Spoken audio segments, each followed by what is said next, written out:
The massive screen in the Galactic Council chamber showed the fleet hanging motionless in the darkness of space. Hundreds of ancient ships, their hulls dark and weathered by time, stretched as far as the sensors could see. The chamber was silent as council members from 30 different species stared at the display. Admiral Tom Walker stood quietly, hands clasped behind his back, watching the reactions of the alien representatives around him.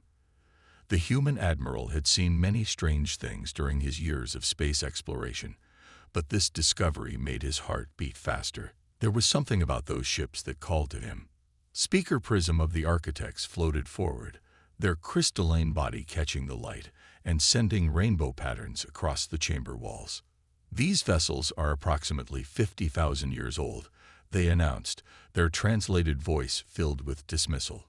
Primitive technology at best. The metal alloys are basic, the design is crude, and there appear to be no quantum systems at all. Several council members laughed, their various sounds of amusement mixing into an odd chorus. Walker kept his face neutral, but his jaw tightened slightly. The salvage rights should be given to the architects, another crystalline being declared. We can at least make use of the raw materials. Walker stepped forward. If I may speak, honored council. He waited for Speaker Prism's gesture of permission. The Human Expeditionary Force requests time to study this fleet before any salvage operations begin. There might be historical value. The laughter was louder this time. Speaker Prism's crystal body flickered with patterns that the Admiral had learned meant amusement and condescension. Admiral Walker, Speaker Prism said, your species only achieved spaceflight a mere 300 years ago. What could you possibly learn from studying these relics? The ships don't even have proper drive systems. They appear to use some form of primitive thrust technology we abandoned millennia ago. Walker pointed to the display. Look at the formation of the ships. Even after 50,000 years, they've maintained perfect spacing. That suggests advanced station-keeping technology that's still functioning. And the hull design is crude and inefficient. Speaker Prism interrupted. The angles are all wrong for quantum field generation. These ships couldn't have traveled faster than light. They're space junk, Admiral. Nothing more. The Admiral took a deep breath. 2 days, he said. Give my team 2 days to perform basic scans and safety checks before salvage begins. That's all I ask. The council chamber erupted in discussion, hundreds of translated voices arguing over each other. Walker stood his ground, though he knew how this would end. The architects had dominated galactic politics for the past 1,000 years, ever since humanity joined the council.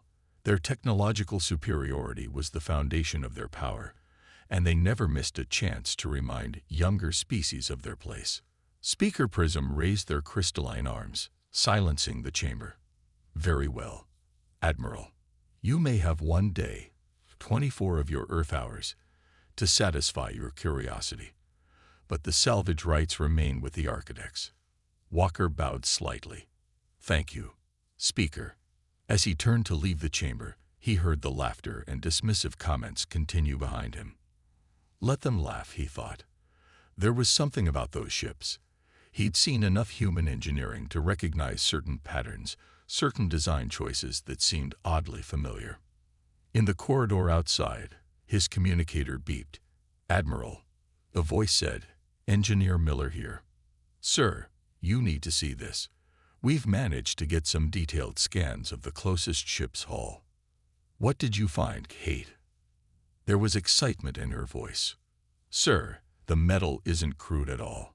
It's, well, you should see for yourself. And there's something else. We found what looks like writing near what we think is an airlock. The symbols, sir, they look like. The connection crackled with interference and went dead.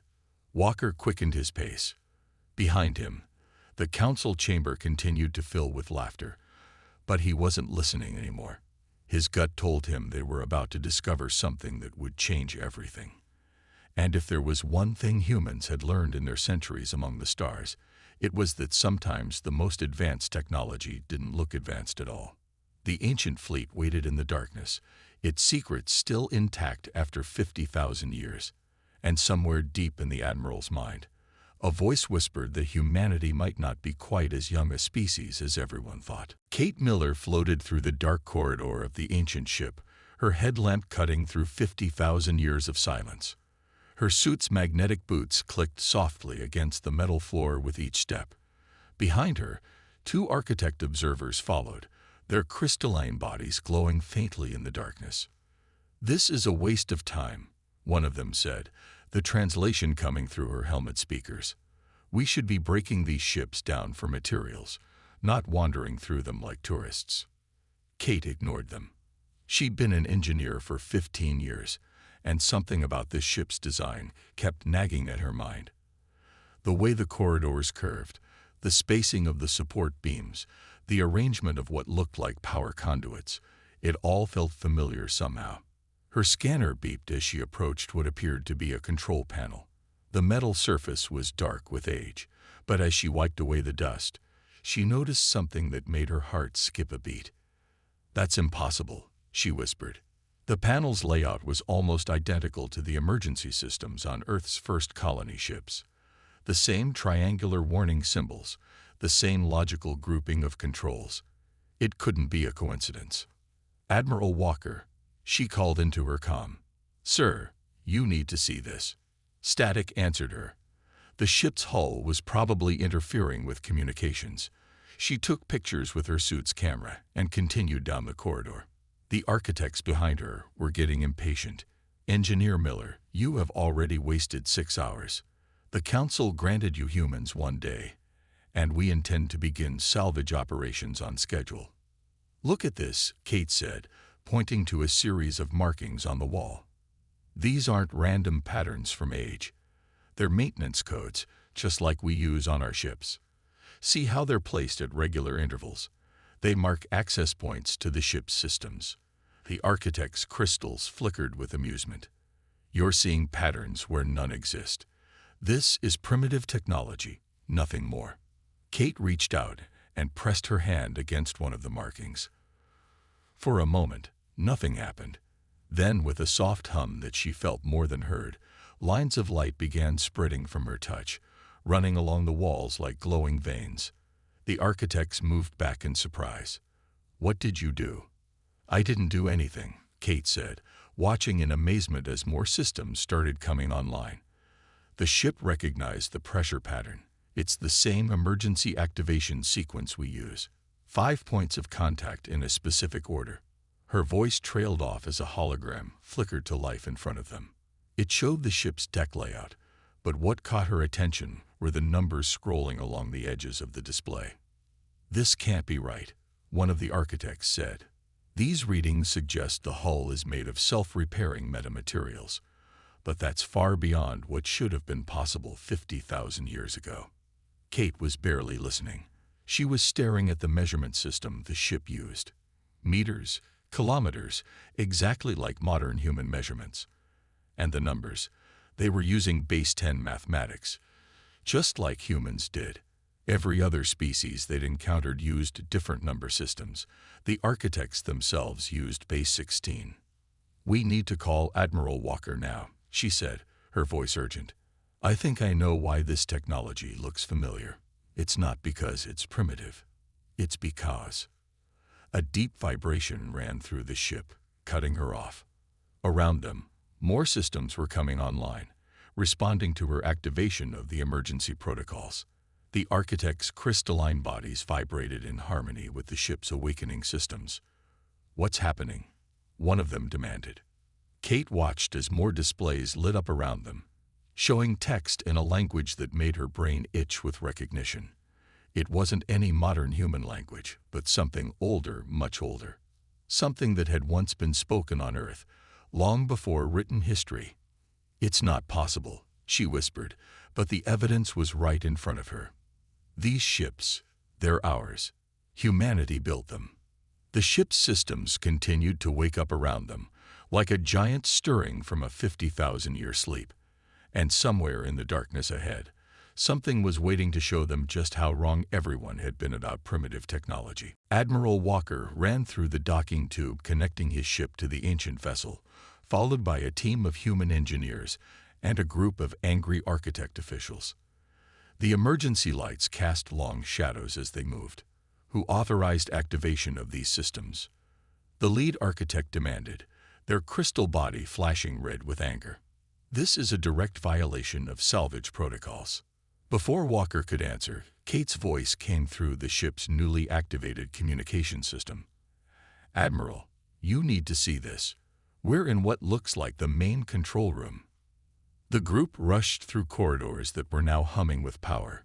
Ancient lights flickered to life as they passed, responding to their movement. Walker noticed that the architects had stopped complaining and were now scanning everything with their sensors, their earlier dismissal replaced by confusion.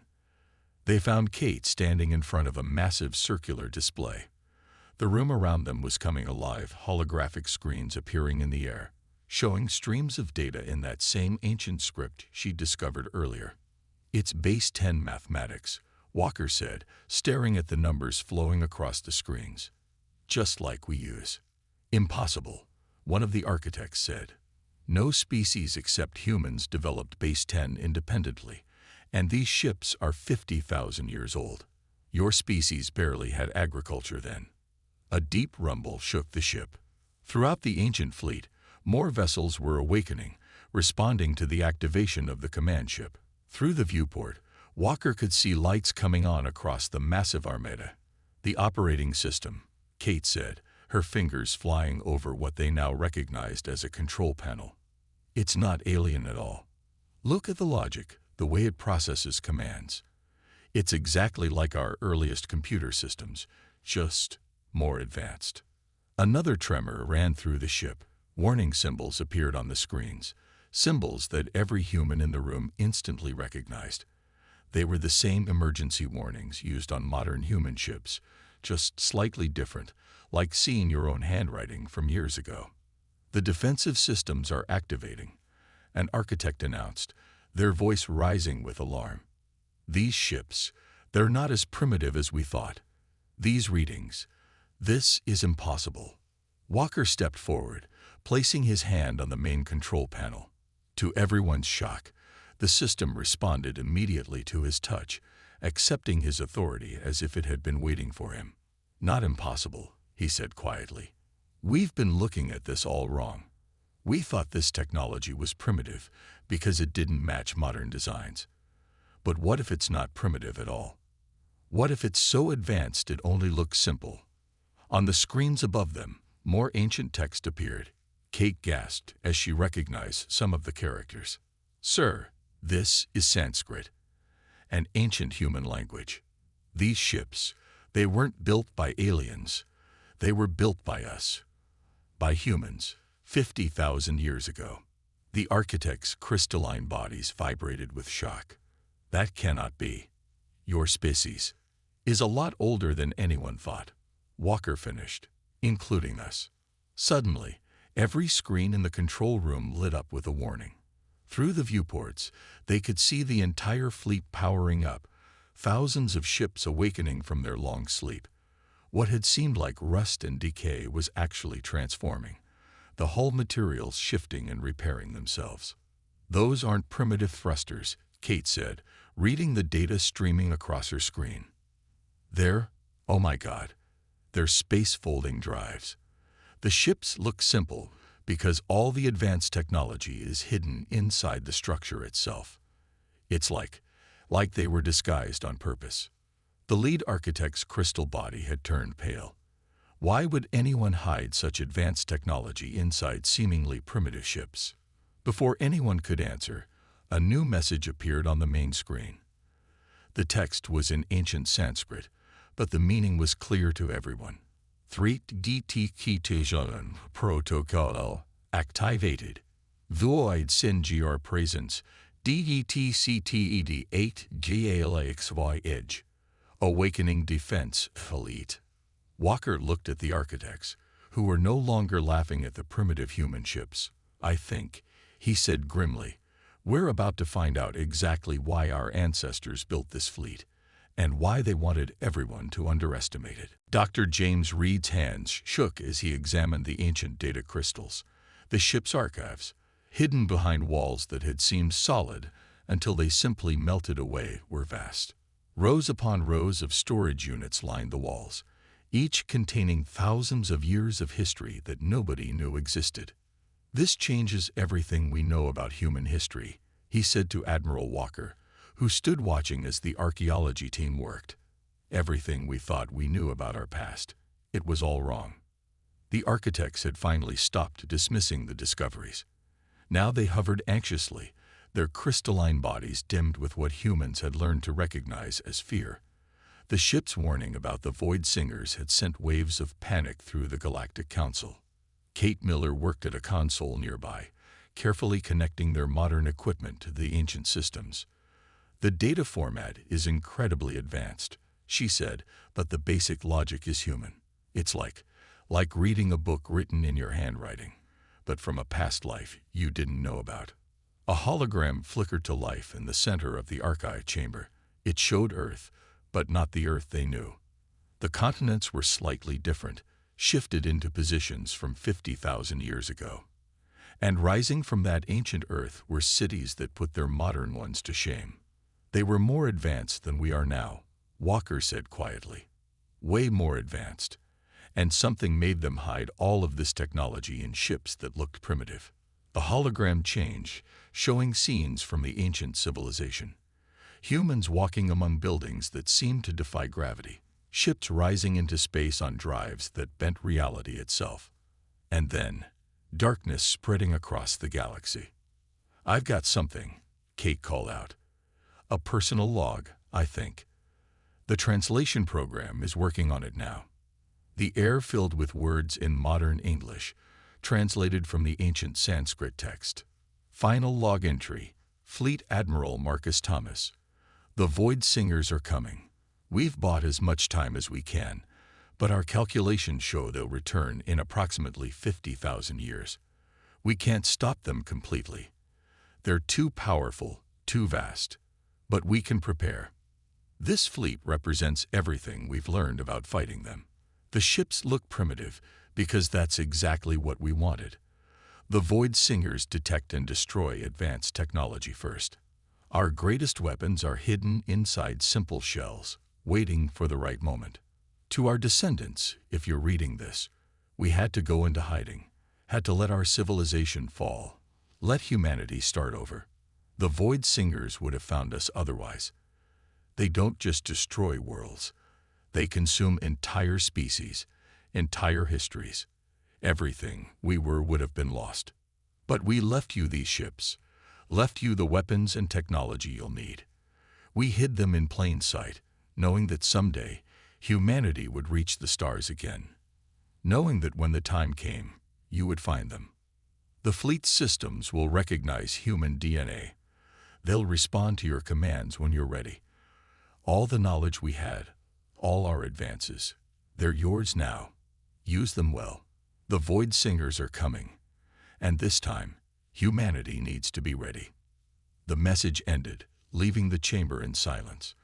Even the architects seemed stunned by the revelation. Reed turned to Walker, his face pale. "Admiral, if this is true, if the Void Singers are really coming back, then our ancestors left us exactly what we need to fight them," Walker finished. He looked around the archive chamber, seeing it with new eyes.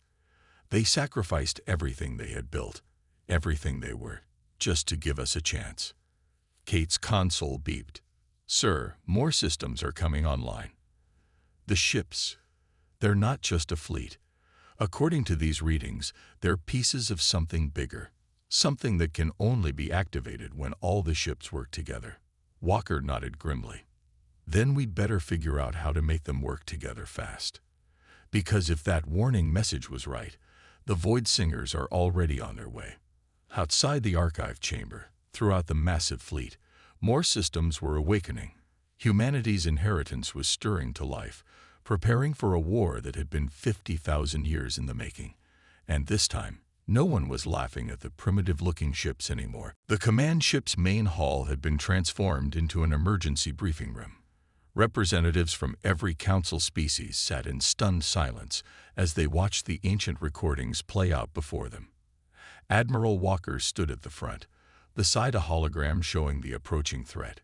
"The Void Singers aren't just aliens," he explained, his voice grave. "There's something else entirely. Something that exists partly outside our universe." The hologram showed massive dark shapes moving between the stars. They seemed to bend reality around them, making the very fabric of space twist and fold. Even in the recording, there was something wrong about their movement, something that hurt the eyes to watch. According to the archives, Kate Miller added from her station, "They don't just destroy civilizations. They erase them. Make it so they never existed at all. That's why our ancestors had to hide everything, had to start over. Better to lose their civilization temporarily than to have it completely erased from existence." Speaker Prism's crystalline form had lost its usual bright colors, now a dull, worried gray. "Your ancestors faced these beings and survived." "Barely," Walker said. He touched a control, and new images appeared. They showed ancient human ships fighting against the darkness. They couldn't beat them completely, but they found ways to fight back, ways to hurt them. The images showed human ships that looked simple and primitive suddenly transforming, revealing weapons that bent space itself. The Void Singers in the recording recoiled from these attacks, their impossible forms wavering. "The primitive design of these ships isn't primitive at all," Kate explained. "It's camouflage. The Void Singers can sense advanced technology, can track it across space, but they ignore anything that seems primitive. So our ancestors hid their most advanced weapons inside ships that looked like they could barely fly." Dr. Reed stepped forward, holding up one of the data crystals from the archives. "They spent years planning this. They knew the Void Singers would return, knew exactly when. That's why they left us this fleet. They sacrificed their entire civilization just to give us a fighting chance." New alarms suddenly blared through the ship. On the main display, sensors showed distortions appearing at the edge of the galaxy, exactly where the ancient warning system had predicted. "They're early," Kate said, her fingers flying over the controls. "The calculations said we had another month." Walker turned to the council representatives. "Well, now you know what we're facing. The question is, will you help us fight them?" Speaker Prism rose, their crystal form finally regaining some color. "When we first found this fleet, we laughed at what we thought was primitive human technology. We were wrong. Your ancestors built something incredible, weapons that could hurt beings that exist partly outside our universe. What do you need from us?" Walker smiled grimly. "According to the archives, each ship in this fleet is part of a larger weapon system. We need pilots. We need engineers. We need every species working together to make this fleet work the way it was designed to." The council representatives looked at each other, then back at the sensors showing the approaching threat. One by one, they stood. "The architects offer our full support," Speaker Prism said. "Our crystal technology might interface well with your ancient systems." Other representatives quickly followed. "The quantum mines will assist with calculations. The living stars will provide energy. The deep dwellers will help modify the ships." Walker nodded, watching as more distortions appeared on the display. The Void Singers were coming, just as their ancestors had warned. But this time, humanity wasn't facing them alone.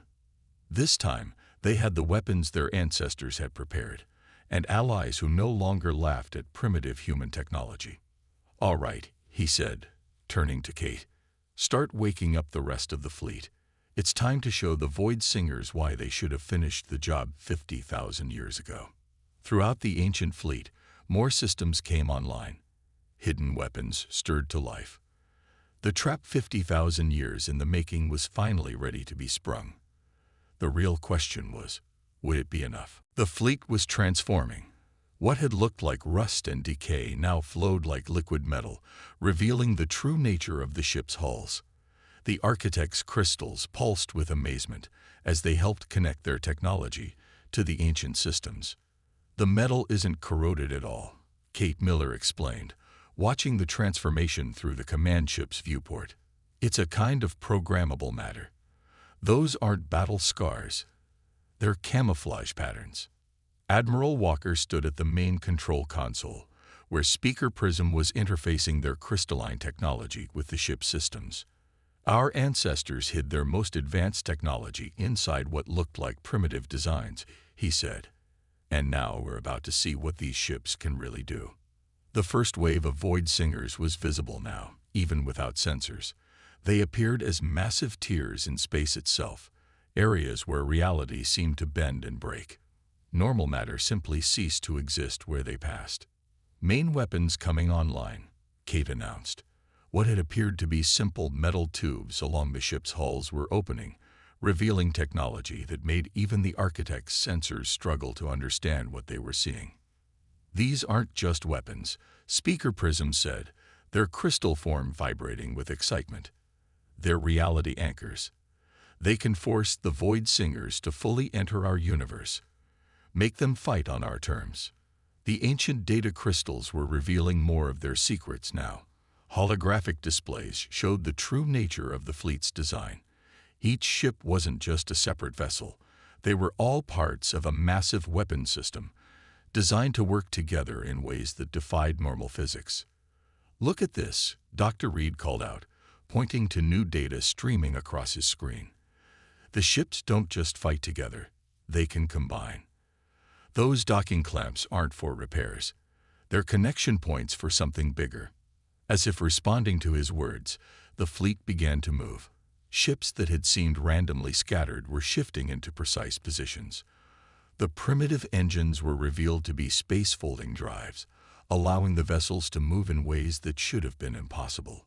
"They're forming a pattern," Kate said, watching the tactical display. "No, they're forming a symbol.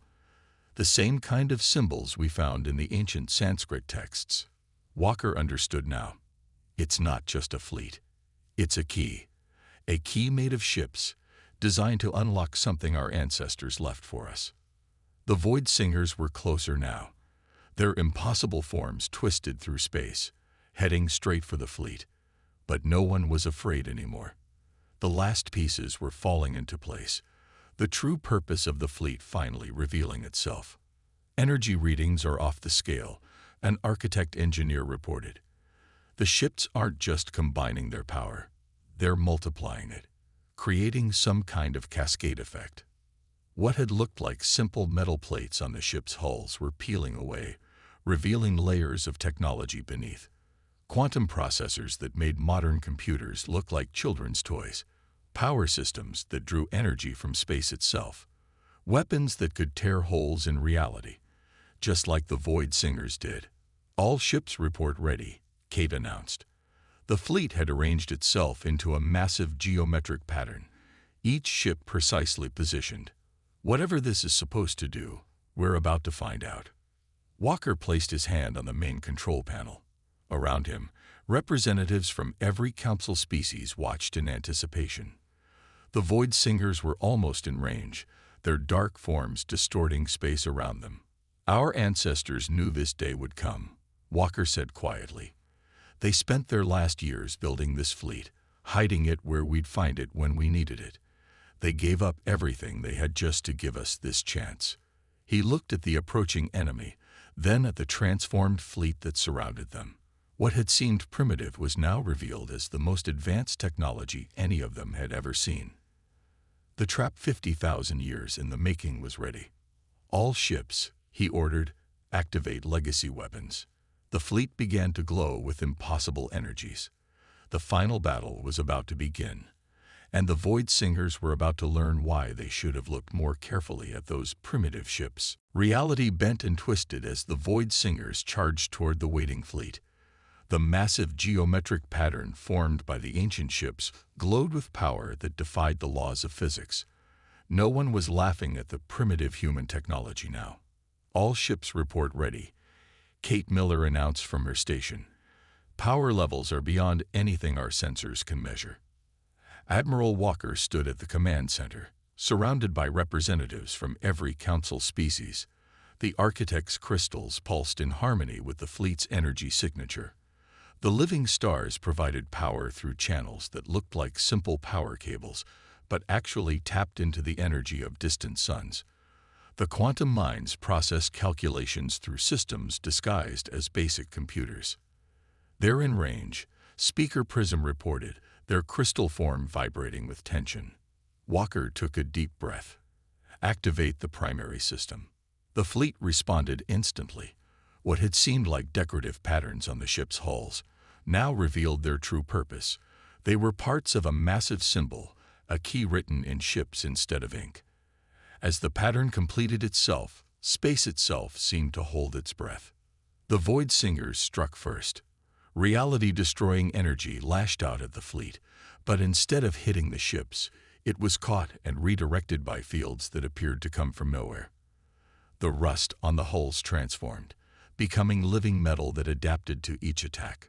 Return fire, Walker ordered. The fleet's weapons activated, but they weren't firing normal energy beams or missiles. Instead, the ships were creating points of absolute reality, spaces where the laws of physics couldn't be broken, where things from outside the universe couldn't exist. The Void Singers recoiled as their impossible forms were forced to become possible. It's working, Kate shouted over the sound of reality straining around them. The weapons are forcing them to fully enter our universe. They can't stay partially outside anymore. The Void Singers fought back desperately, but every attack revealed more of the fleet's hidden capabilities. Simple metal plates became quantum shields. Basic thrusters transformed into drives that could fold space itself. What had looked like primitive targeting systems were actually reality anchors that could lock the enemy into normal space. Pattern is at full power, Dr. Reed reported from the archive station. Whatever our ancestors built this fleet to do, it's happening now. The geometric pattern formed by the ships began to rotate, each vessel moving in perfect synchronization. Energy flowed between them, forming lines of power that matched the ancient Sanskrit symbols they'd found in the archives. The trap 50,000 years in the making was finally complete. By all that exists, Speaker Prism whispered, your ancestors built a universe engine. Walker nodded grimly. They couldn't beat the Void Singers in a normal fight. So they built something that could change the rules of the universe itself, but only if every species worked together to power it. The Void Singers sensed what was happening.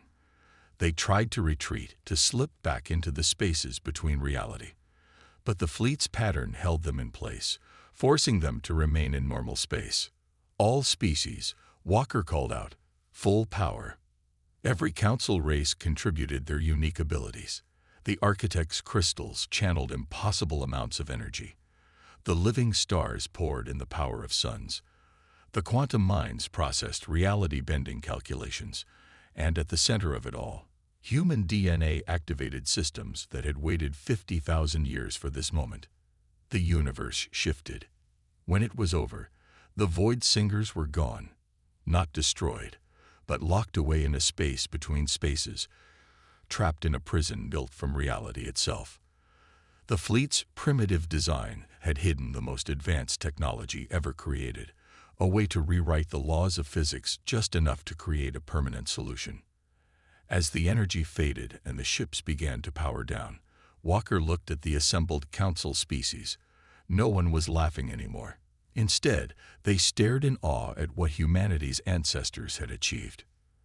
They knew, he said quietly. They knew we'd need every species working together to make this work. That's why they made it look primitive, so everyone would have to contribute something to unlock its true power.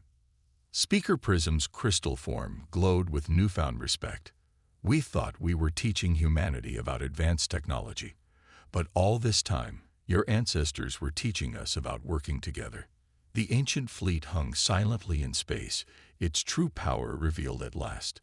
A gift from humanity's past to humanity's future, proving once and for all that sometimes the most advanced technology doesn't need to look advanced at all.